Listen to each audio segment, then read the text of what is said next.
Hola, ¿me escuchan?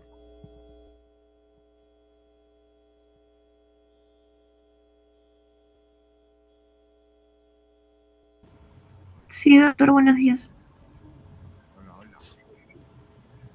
Está cargando el archivo. ¿Ya están todos o esperamos un momento? Se le escucha muy bajo, doctor. ¿Muy bajito? ¿Mejor ahora o qué? Sí, doctor, ahora sí se le escucha bien. Listo. Esperamos todavía unos momentos, ¿no?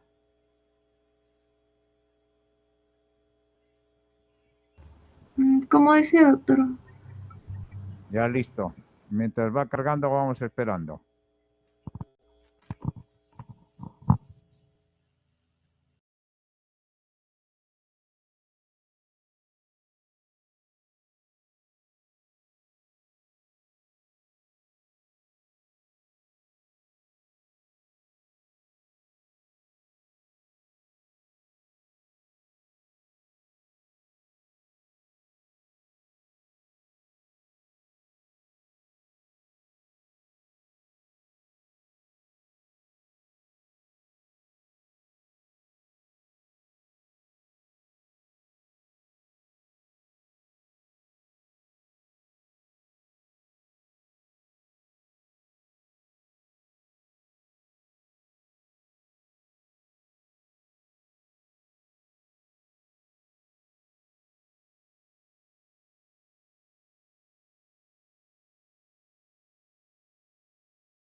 Doctor, disculpe, quizás podríamos comenzar como igual queda grabado.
Doctor, disculpe, buenas tardes. ¿Usted cree que podríamos ir comenzando la clase, por favor?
Hola, buen día.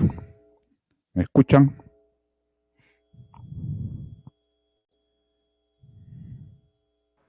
Buen día, doctor. Se Sí le, se le se le escucha. escucha, doctor. Qué bueno, se escucha bien, ¿verdad? Listo.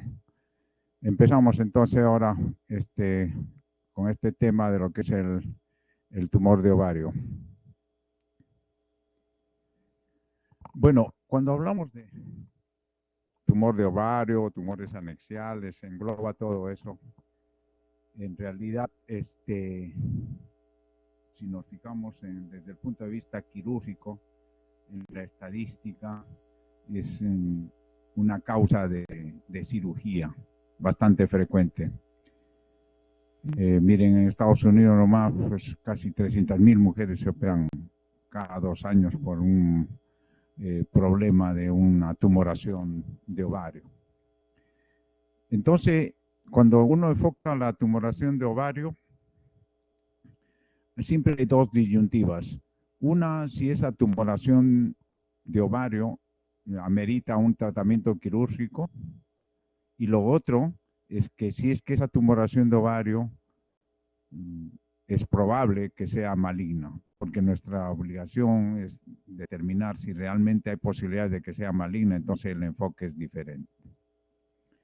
Ahora, en esta situación, lo que ha variado mucho es la ecografía, ¿no? Porque antes de la ecografía era difícil determinar la existencia de una tumoración de ovario o no, sino ya cuando era esta maligna y daba ya una sintomatología de cáncer avanzado, o cuando la tumoración era benigna y crecía mucho, ¿no? Entonces, desde ese enfoque hay que irlo viendo cómo nos vamos a presentar ante un tumor de ovario. Y para ello, por supuesto, la historia clínica sigue siendo fundamental, los síntomas, el examen clínico, ¿no? Y por supuesto después los estudios fundamentalmente de imágenes.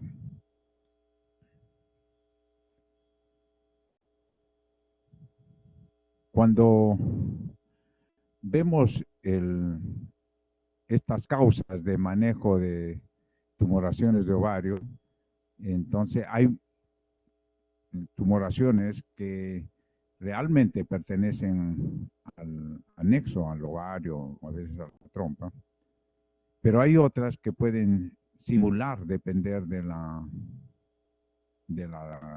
anexo del ovario, ¿no? Entonces, y entran dentro del diagnóstico diferencial, como vemos toda esta lista. Entonces, cuando nos presentamos con una tumoración anexial, tenemos que siempre tener en cuenta toda esta lista de posibles diagnósticos. Entonces, y ahí ya comienza la disquisición de esta historia clínica, los antecedentes, el examen clínico y todo ello que ustedes ya conocen. Entonces, para un diagnóstico de una tumoración de ovario, influyen algunos parámetros. Por supuesto, como les mencionaba, la ecografía es un elemento que ha ayudado mucho y ecografías simples, o sea, no necesitamos mucha sofisticación, ¿no? Y cuando las mujeres ya han tenido vida sexual, la ecografía transvaginal es mucho más sensible todavía. Pero dentro de esas características que nos puede brindar la ecografía, hay puntos importantes. En primer lugar, en cuanto a la misma tumoración, lo importante que nos puede decir, oye, esto es un tumor sólido o es un tumor quístico. Solo por ese componente uno ya puede sacar alguna posibilidad diagnóstica. Todos los tumores sólidos de ovario tienen un 80-90% de ser malignos. Y al revés, los tumores quísticos, 80-90%, fundamentalmente son benignos. Otros puntos importantes es el tamaño, ¿no? Tumores mayores de 10 centímetros, más posibilidad de que sea maligno. Ahora, por supuesto, si a esta presencia de tumoración de ovario se encuentra ascitis, nódulos peritoneales. Entonces eso ya nos va dando otra imagen, otra idea de que esto pueda tratarse de un tumor maligno que ya ha dado signos de carcinomatosis. Los marcadores tumorales, que mucho se hablan de los marcadores tumorales en tumoraciones y en cáncer, en realidad desde el punto de vista oncológico, los marcadores tumorales no son tan útiles para diagnóstico. Fundamentalmente donde tienen mayor valor los marcadores tumorales es en el seguimiento, o sea, cuando un paciente ya sea diagnosticado de cáncer y luego de ello se realiza controles, ese marcador, si es que comienza a subir en los controles, nos puede dar la sospecha de que el tumor maligno, el cáncer, está volviendo. Quizás dentro del área pélvica, los marcadores, bueno, el CA125 es para los epiteliales, y ya después la alfa-fetoproteína, el HCG, el DHL, para tumores germinales, que generalmente son en niñas. Estos marcadores sí nos ayudan un poquito más, pero tampoco son específicos.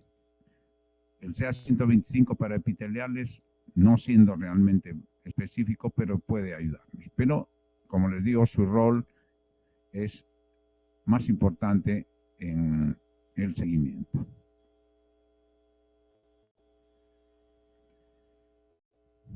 Ahora, para el manejo de estas tumoraciones,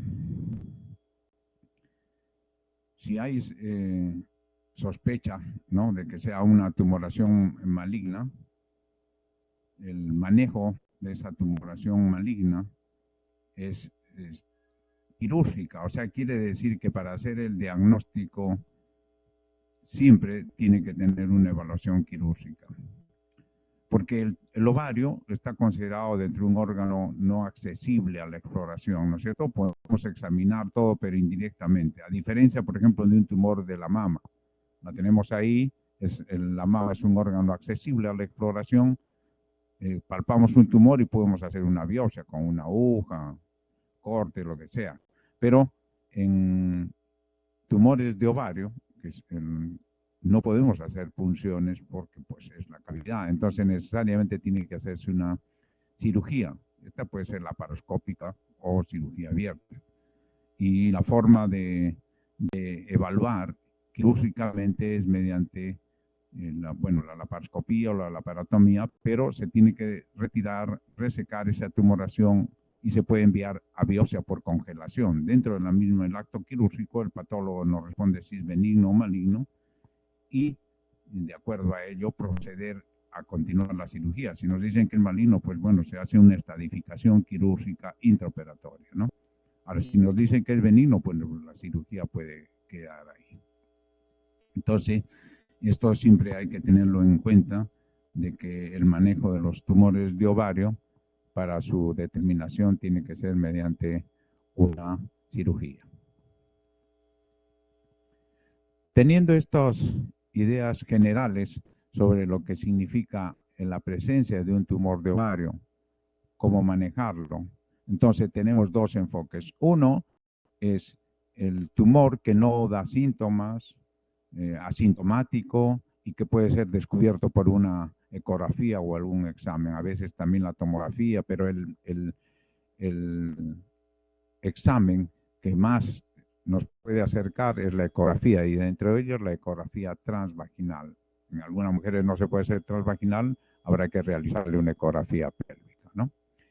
Entonces, teniendo ya las ideas claras de cómo podemos enfocar estos tumores de ovario, por supuesto que cuando ya los tumores han crecido mucho, a pesar de ser benignos, la sintomatología va a ser propia de distensión abdominal, o sea, similares a lo de un embarazo, ¿no?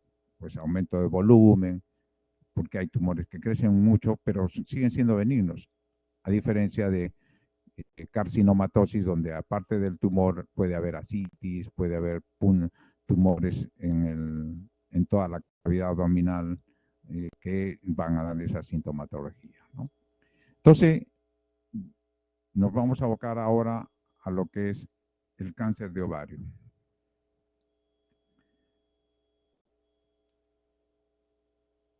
El cáncer de ovario, vamos a ver su incidencia, factores de riesgo, tipos histológicos y cómo lo podemos diagnosticar, ¿no? El cáncer de ovario actualmente es una enfermedad que está considerada desde el punto de vista genético, compleja y heterogénea. Entonces, en el cáncer de ovario, similar por ejemplo a lo de mama, hay un componente genético. En mama es más o menos el 10%, pero acá en ovario la parte genética influye más, está más metido ahí por estas alteraciones genéticas que puede haber, ¿no? Quizás el emblema en cuanto a esto podría decirse lo de Angelina Jolie, que ella no ha tenido cáncer, pero su mamá tuvo cáncer de mama, se hizo esta prueba de BRCA, le salió positiva y por ese motivo tenía alto chance de desarrollar cáncer de mama y también cáncer de ovario. Entonces por eso ella se ha retirado las mamas y también los ovarios, ¿no? Ahora, también por supuesto que dentro de estos tumores de ovario también hay los esporádicos, o sea que no aparentemente no hay una causa definida, ¿no?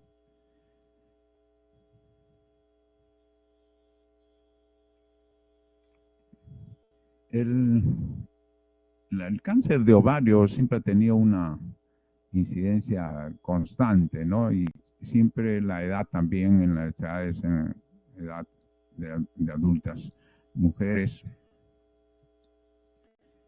Y dentro de lo que significa el cáncer en general, cáncer de ovario dentro de los cánceres ginecológicos siempre ha estado casi en el cuarto lugar.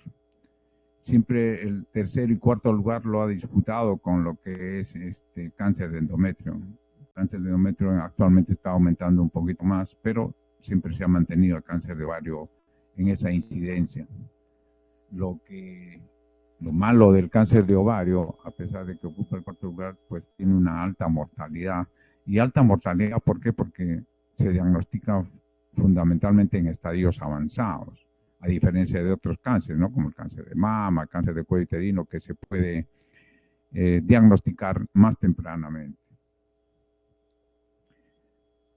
Ahora, dentro de lo que es los cánceres de ovario, si nos vamos a los tipos histológicos, la gran mayoría de los cánceres de ovario son epiteliales. Ya vamos a ver luego un poco la clasificación, solo para mencionar los grandes grupos, pero dentro de ellos, epiteliales son el 90%. Cáncer de ovario, epiteliales, el 90%. Y lo que les mencionaba, ¿no? El 75% de los cánceres, en algunos otros llegan hasta 80% de estos cánceres, están en estadios avanzados.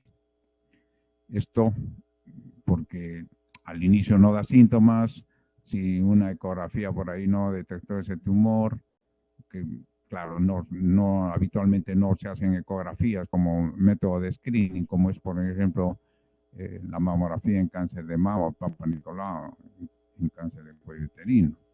Entonces, esa es la gran causa de que este porcentaje sea muy alto, que los pacientes con cáncer de ovario vengan en estadios bastante avanzados. Ahora, dentro de los factores de riesgo, ya hemos mencionado la herencia, el factor genético es un factor bastante importante. Quiere decir que las pacientes que tienen madre o hermana con cáncer de ovario, o sea, por eso se llama primer grado, sus probabilidades van aumentando. Ahora, si es madre y hermana, o sea, una paciente que tenga mamá y hermana con cáncer de ovario, por supuesto, aumenta más todavía sus factores de riesgo. Y la posibilidad de que, si tiene dos familiares, también la posibilidad de que su gen esté alterado.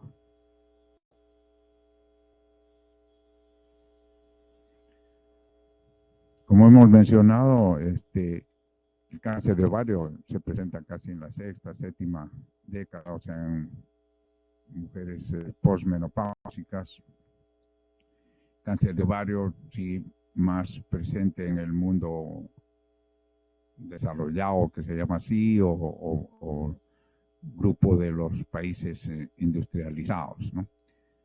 Se menciona la nuliparidad, la gran ventana estrogénica. Esta nuliparidad se menciona porque, y asociado también a la esterilidad, porque uno de los factores que se menciona dentro de la ocurrencia del cáncer ovario es que esté constantemente este ovario produciendo folículos, ¿no? Ese constante golpeteo puede inducir a la mutación de las células, ¿no? Lo mismo el síndrome de ovario poliquístico, terapia hormonal de reemplazo. Bueno, en esto algunos dicen que sí, otros que no. Algunos estudios apuntan a que sí, otros que no. El talco perineal, esto sí se ha descrito desde hace mucho tiempo. Y bueno, la historia familiar que ya hemos hablado. Factores ambientales, obesidad, dieta, tabaco. En realidad todo esto, claro, individualmente puedan tener mucho peso, pero lo que sí se enfoca cuando hablamos de un estilo de vida, ¿no?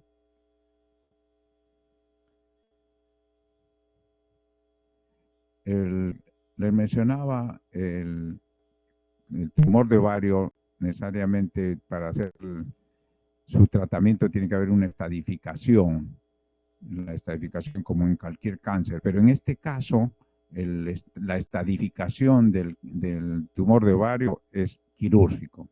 Por ejemplo, en el de mama es clínico, en el de cuello uterino es clínico, pero en el de ovario es una estadificación quirúrgica. O sea, quiere decir que después de la intervención quirúrgica, después de hacer una estadificación quirúrgica, recién vamos a obtener el estadio de esta enfermedad. Bueno, esta es la clasificación de ovario, son muchos los grupos de la clasificación de los tumores de ovario, pero hay el grupo de germinales, del epitelio, derivadas del estroma y las neoplasias derivadas del mesénquima. Y hay un quinto grupo que son las metastásicas, ¿no? Que es donde resalta el tumor de Krukenberg, ¿no? El famoso tumor de Krukenberg, que es una metástasis a los ovarios, pero de origen fundamentalmente gastrointestinal. Mama también da. Y entonces acá tienen, ¿no? Pues sus orígenes, origen epitelial, germinal, pues los del estroma. Esta es la clasificación. Acá falta, por supuesto, los metastásicos que no son propios de acá, sino vienen y se instalan en el ovario. El tumor de Krukenberg es importante resaltar que casi siempre es bilateral, ¿no? No unilateral. Esa es una de sus características. Y lo otro que son tumores sólidos, tumor de Krukenberg. Nuevamente para mencionar, ¿no? Los tumores epiteliales, la gran mayoría, luego vienen los germinales, un poco menos los del estroma, ¿sí? ¿Qué síntomas da cáncer de ovario? Tenemos que reiterar lo que mencionamos. Al inicio es asintomático y cuando ya da síntomas quiere decir que el cáncer propiamente está en estadios avanzados. De ahí nos va a dar distensión abdominal, aumento del dolor pélvico, urgencia mencional. ¿Por qué? Porque la tumoración o la ascitis está comprimiendo la vejiga. Trastornos gastrointestinales igual resulta de la compresión de los intestinos, que puede llegar incluso a la oclusión o obstrucciones intestinales. A veces estos pacientes vienen por emergencia por obstrucción intestinal. Y todo esto ya es signos de carcinomatosis abdominal, ¿no? Ascitis, distensión abdominal, signos y síntomas de cáncer avanzado, que esa es la gran mayoría en que se presenta esta neoplasia, ¿no? Entonces, para nuestra evaluación, el examen físico. Hemos dicho que la ecografía transvaginal es un instrumento importante para poderlo diagnosticar y poderlo valorar.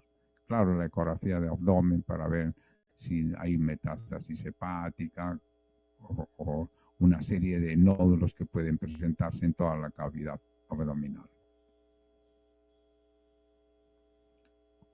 Los marcadores tumorales nuevamente para mencionarles, pues solo, cuando vemos que este tipo de marcador menores de 30 años, porque sospechamos que son tumores germinales, ¿no? Más de 50 años tenemos que pensar que fundamentalmente son epiteliales. Entonces, los tumores epiteliales mayores de 50 años, tumores germinales menores de 30 años. Estos exámenes no necesariamente tenemos que pedirle a todos los pacientes, pero de acuerdo a la evaluación clínica, si es necesario, este paciente es quirúrgico o no, o hay alguna condición de que me está diciendo que no puede ser operado, entonces sí le pediremos pues, resonancia magnética o tomografía si sospechamos de una metástasis en pulmón. Entonces, estos exámenes no es pedirlos de rutina, sino tienen que estar supeditados a la evaluación clínica. ¿Sí? Entonces, como el cáncer de ovario, dentro de los tipos histológicos, el más frecuente es el epitelial, vamos a mencionar algunos detalles que deben ser considerados. Esto del cáncer epitelial de ovario está considerado dentro de los cánceres hereditarios, ¿no? Entonces, si la se hace y sale BRCA1, tiene hasta cerca algunos del 50% de desarrollar cáncer de ovario y 80-90% de desarrollar cáncer de mama en la mujer que tenga este BRCA1. El BRCA2 baja un poco el porcentaje de la posibilidad de cáncer de ovario. Entonces, en estas pacientes, en estas mujeres, es valorable que tenga una entrevista, una consulta con el genetista. Ahora el genetista es una pieza importante dentro de ese equipo multidisciplinario de lo que es el manejo del cáncer en general.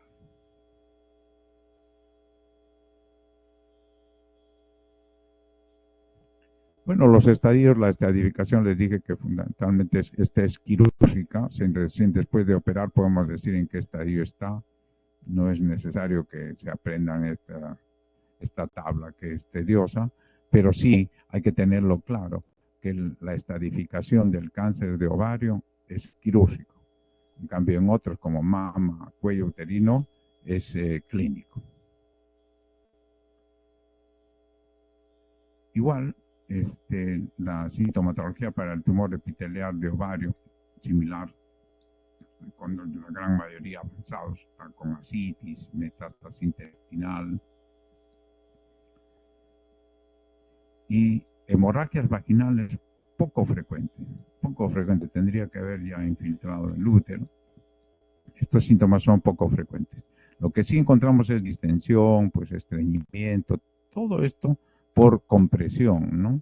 Como parecido a una gestación, exactamente estas pacientes tienen esa sintomatología. Y dentro de los signos, bueno, vamos a encontrar obviamente la masa, ¿no? La tumoración, que a veces es fija, hay ascitis, signo de carcinomatosis. Y abdomen agudo, ¿cuándo se puede presentar? Cuando a veces el tumor se tuerce y produce dolor, ¿no? Entonces, puede acudir por un abdomen agudo quirúrgico y en realidad lo que ha pasado es que el tumor se ha torcido en su base. Ya sabemos que para su diagnóstico siempre va a haber cirugía. Esa es la forma de realizar el diagnóstico en cáncer de ovario. Transvaginal mandatoria en lo que significa esta evaluación. Ya hemos dicho los factores para poder pensar en cáncer de ovario. Bueno, estos son evaluaciones preoperatorias, como les he dicho, estas de TAC, resonancia, todos estos exámenes de acuerdo a la evaluación, no de rutina.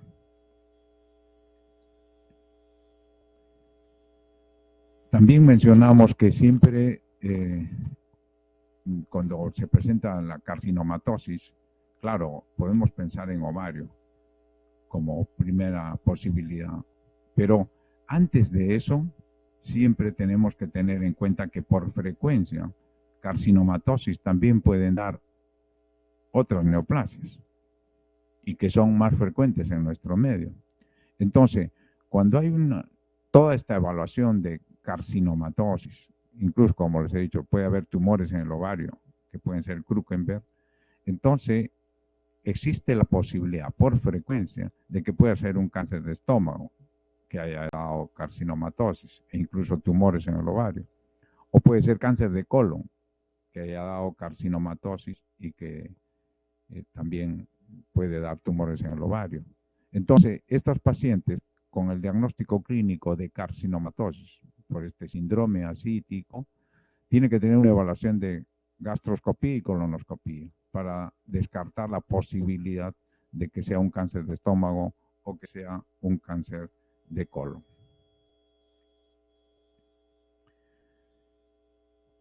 Lamentablemente, esto ya lo hemos mencionado desde el inicio, la gran mayoría se diagnostica en estadios avanzados, ¿no? Y por supuesto, la sobrevida en cáncer está relacionada al estadio, o sea, a cuán avanzado está el cáncer. Y como este cáncer lamentablemente se diagnostica en estadios avanzados, claro, su mortalidad es alta, ¿no?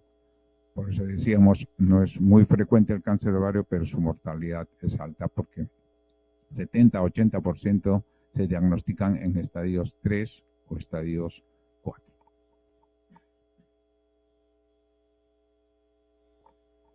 Bien, quiero mencionar unas cuantas diapositivas respecto a los tumores germinales de ovario, que son un dato importante porque en frecuencia, después de los tumores epiteliales, los más frecuentes son tumores germinales. Claro, no son muchos, o sea, el epitelial son 90%, germinales serán 5 a 8%, pero tienen algunas características que vale la pena mencionarlas.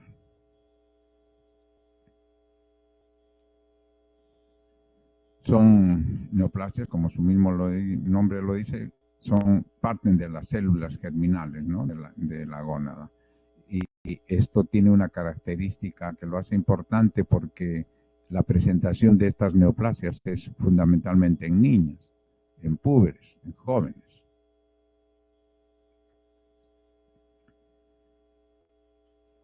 Estas neoplasias germinales, también hay benignas y malignas, pero también puede ser neoplasia maligna del ovario. ¿Qué es rescatable de esto? Que, como les decía, se presentan fundamentalmente en niñas y, a diferencia de los tumores epiteliales, estas tienen una alta posibilidad de curabilidad. O sea, que potencialmente estas pacientes, estas niñas, son curables. Bueno, las clasificaciones histológicas, hay los teratomas maduros y los teratomas inmaduros. Los teratomas maduros son tumores benignos, pero los teratomas inmaduros son malignos. Va a ser por el tipo de diferenciación que lo hacen inmaduros. Quizás un tumor que es bueno mencionarlo, que es benigno, es el del teratoma maduro, ¿no? El característico que tiene, que uno encuentra en el ovario, que encuentra pelos, dientes, ¿no? O sea, porque tiene todas las capas. Pero ese teratoma maduro, felizmente, es benigno, ¿no?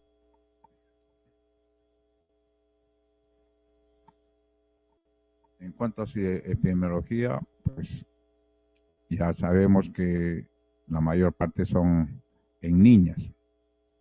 Hay alguna diferencia que menciono en cuanto a las cuestiones étnicas, pero fundamentalmente la edad es el factor más importante para considerar como posibilidad el diagnóstico de neoplasias germinales. Ahora, en cuanto a los tipos histológicos, hay el teratoma inmaduro, el disgerminoma, que son los más frecuentes, pero en la gran mayoría de estos tumores no viene sí solito el disgerminoma, o solito el embrionario, o solito el seno endodérmico. La gran mayoría vienen mixtos, o sea, quiere decir, una parte vienen de teratoma inmaduro, otros de disgerminoma, pero la característica fundamental de todos estos que responden muy bien a la quimioterapia. Antes de que exista la quimioterapia, estos respondían muy bien también a la radioterapia, pero por supuesto ya la radioterapia se ha dejado de lado, porque cuando se ofrecía la radioterapia a estos tumores también propiamente desactivaban los ovarios, ¿no? Entonces quedaban ya no fértiles. En cambio, con la quimioterapia que tratan estos tumores, tienen buena respuesta y aparte de eso se conserva la fertilidad. Los marcadores tumorales para estas neoplasias, al inicio mencionamos que quizás son los que más pueden ayudarnos en cuanto a los marcadores tumorales de ovario, porque los otros más son inespecíficos. Entonces, el disgerminoma puede estar elevado al beta-HCG, en el teratoma inmaduro la alfa-fetoproteína y así, ¿no? Este cuadrito nos puede ayudar para orientarnos más o menos en primer lugar nos orienta a decir si puede ser esto un tumor germinal, ¿no?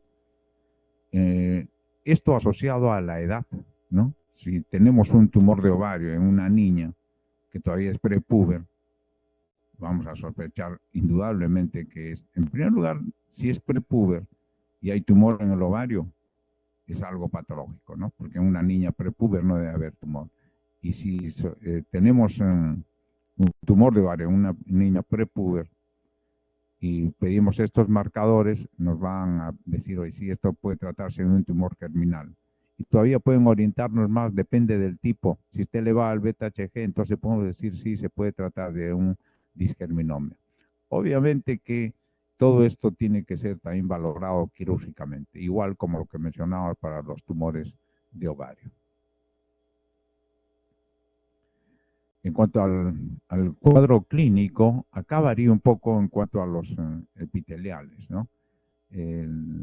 Los tumores epiteliales, como hemos visto, tienen que pasar mucho tiempo, se hacen carcinomatosis y no se da cuenta de la paciente. En cambio, en las niñas, un tumor más pequeño puede dar sintomatología, ¿no? Puede dar dolor, distensión abdominal, puede dar un dolor agudo a veces cuando se tuercen, ¿no? Y entonces esto hace que rápidamente acuda a la consulta médica. Y la consulta médica, claro, dentro de sus exámenes que va a pedir la ecografía y van a encontrar el tumor de ovario. El diagnóstico, como hemos mencionado, tiene que ser en base a la evaluación clínica, fundamentalmente la ecografía, y los marcadores tumorales que nos pueden ayudar. Para la estadificación de estos tumores es igual, o sea, tiene que haber necesariamente un manejo quirúrgico para establecer el estadio. Y si ustedes ven, pues acá en los tumores epiteliales, veíamos que el 70 y 75% estaban en estos estadios 3 o 4. En cambio acá, miren, estadios 1, 70%. Y eso es precisamente por el tiempo donde se evalúa al paciente, ¿no? Estos, como son niñas y rápidamente pueden presentar alguna molestia, van a acudir a la consulta médica y se va a diagnosticar. Entonces, la gran mayoría se diagnostican en estadios 1, a diferencia de los tumores epiteliales.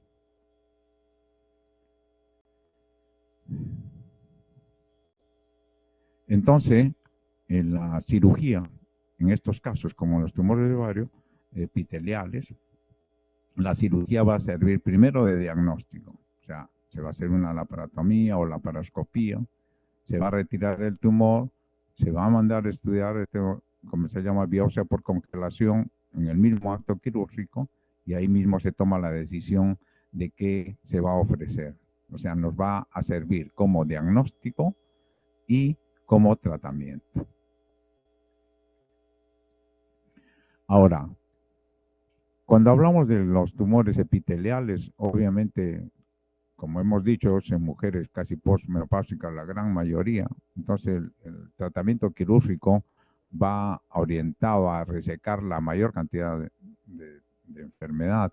Se va a retirar el útero, los ovarios, los ganglios, a veces el apéndice, el epíplon, ¿no?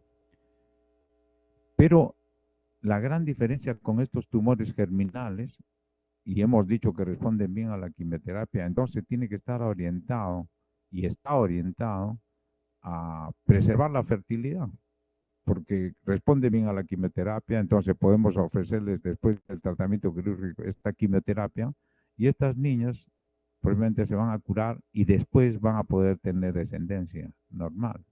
Tenemos que tener en cuenta, por supuesto, la edad del paciente para un posible embarazo, el tipo histológico. Pero el gran denominador común de estos tumores germinales es tratar de preservar la fertilidad. Incluso hay operaciones en que, claro, hay que retirar el ovario que está comprometido, pero se tiene que tomar una biopsia del otro ovario. Hay oportunidades donde el otro ovario también está comprometido, pero muy puntualmente. Y se puede dejar ese ovario, darle quimioterapia y va a responder a la quimioterapia y después va a poder conservar su fertilidad. Entonces esa es la gran posibilidad que nos otorga estas neoplasias de las células germinales, ¿no?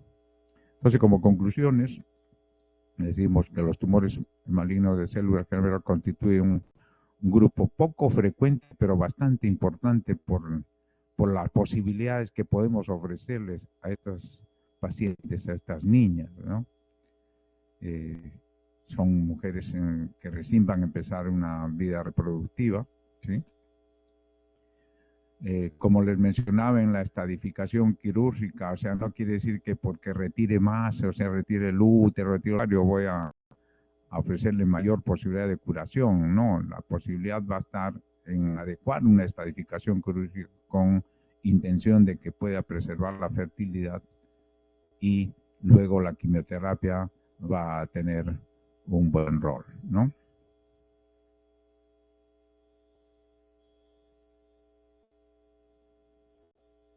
Muy bien. No sé si hay alguna pregunta, duda.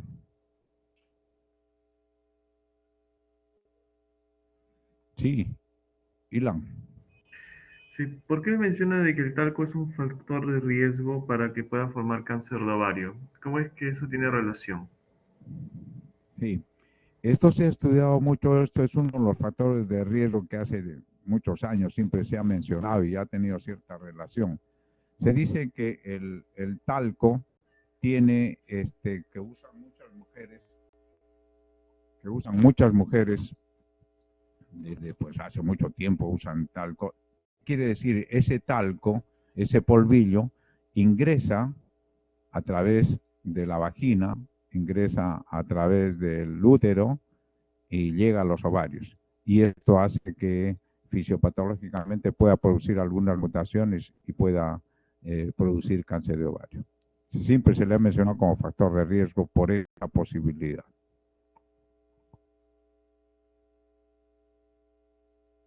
No sé si está bien, Ilan. ¿Tu pregunta? En todo caso, ¿sería mejor dejarlo usar talco o hay alguna otra alternativa que no incluya de repente el tipo de talco que estén usando? No, lo que se recomienda es dejar de usar el talco, por eso es que siempre dentro de las recomendaciones se dice, ahora ya muy poco creo que usan las mujeres talco en la zona, en el área genital, pero antes se usaba mucho, era una parte de del quehacer diario de las mujeres. Ahora ya han dejado, lo que se ve es que han dejado esa costumbre, pero la recomendación, como tú mencionas, es dejar de usarlo, ¿no? No un talco va a usar y otro no. El talco de por sí ya está mencionado como factor de riesgo, entonces la recomendación es no usar talco en esa área genital. Carmen. Doctor, buenas tardes. Hola. En una paciente de aproximadamente 45 años que necesite realizarse una histerectomía, ¿también como método preventivo se le podría extraer ambos ovarios? Está en tu pregunta. A ver, cuando desde el punto de vista oncológico, la mujer, en primer lugar, ya no debería menstruar más allá de los 50 años.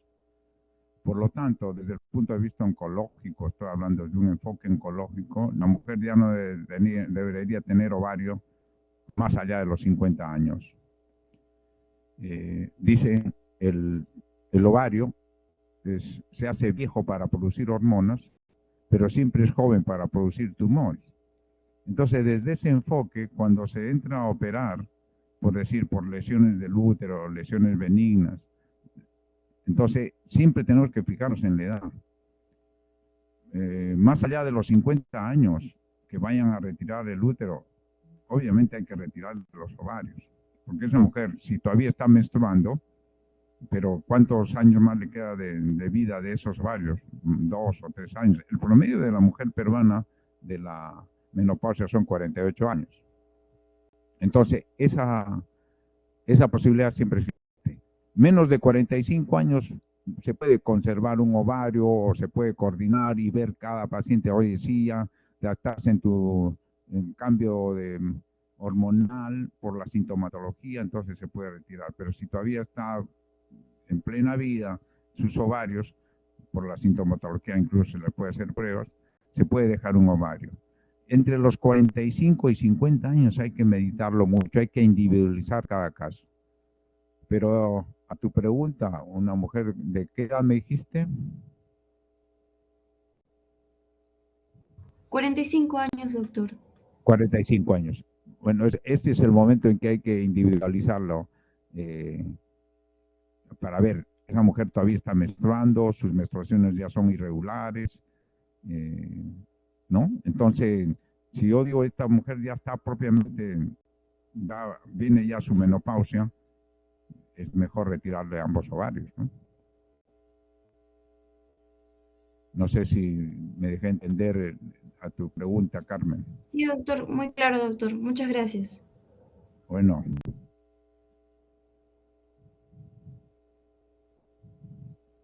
¿Quién más está levantando por ahí? ¿Alguien más?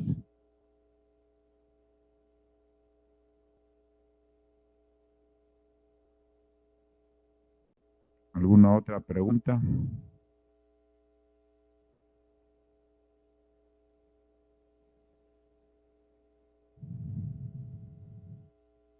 Bueno, Alejandra, entonces no hay más preguntas.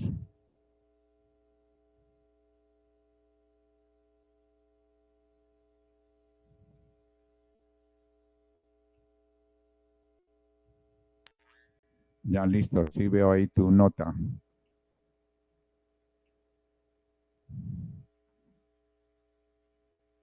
Muy bien, pues espero que lo hayan entendido. Muy bien.